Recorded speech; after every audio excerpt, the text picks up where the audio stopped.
In this video, magka-file tayo ng 1701Q para sa second quarter. At gagamitin natin ang EBIR form para makapag-file online.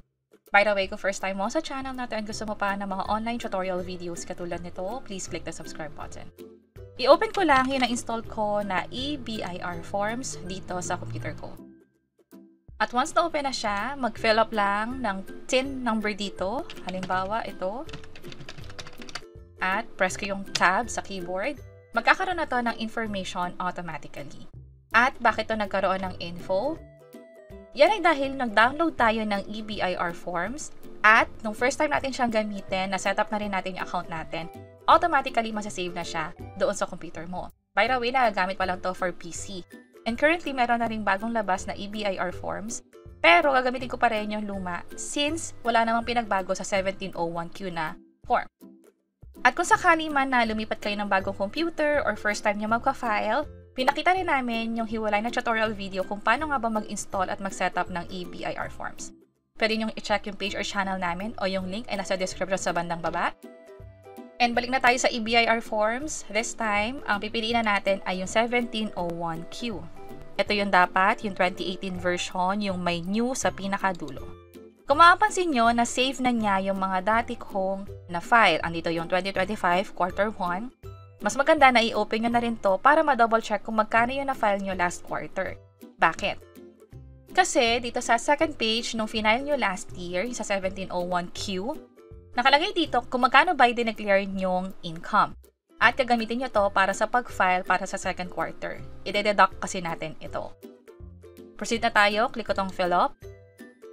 And then dito, second quarter, amended return ba ito? No. By the way, nagamit ko to last time to amended return nung nagkamali ako nung final. So kung ang gusto natin ay parang mag-edit or may kailangan tayong i-update sa una natin na file, ang ginawa ko is nag-file ulit ako ng panibago pero chinek ko tong yes for amended return. So sa akin, no.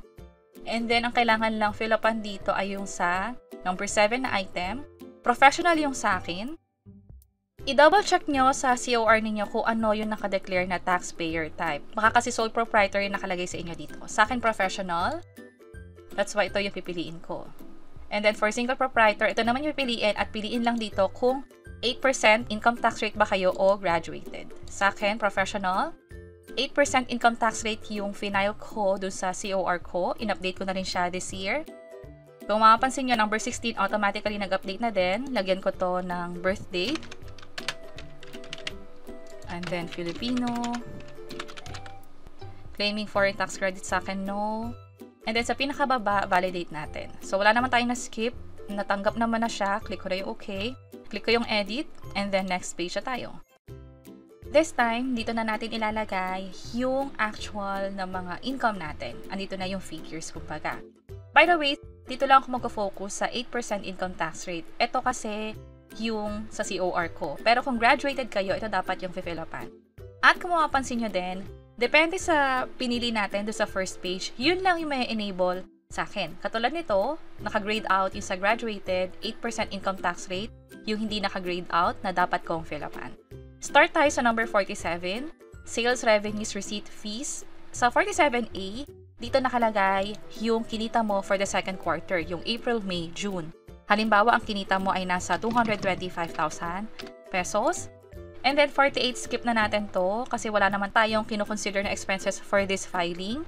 And then sa number 50, magkano yung kinita ng first quarter? Halimbawa, nasa 250,000 pesos yung kinita.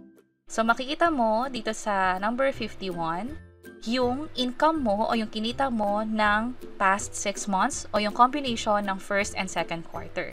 Dito sa bandang baba, yung dapat na i-file na tax. Pero sa number 52, ito yung pinaka-importante, ilalagay ninyo yung 250,000 pesos na dapat ibawas para sa tax na ibabayad natin.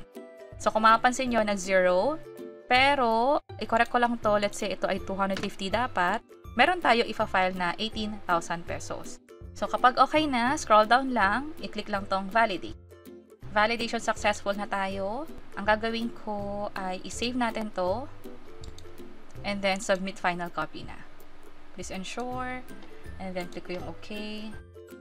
Kadalasan pag first attempt, nagkakaroon ng error. Katulad nito, was not submitted. So, click ko lang yung okay. Ang gagawin ko lang ay submit ulit natin. So, click ko yung okay. And submit successful na, may pinadalang email sa email address natin. So, hihintayin lang natin yan. Kadalasan nung maabot sa akin ng parang less than 30 minutes bago ko ma-receive. I think mga 15 to 20 minutes.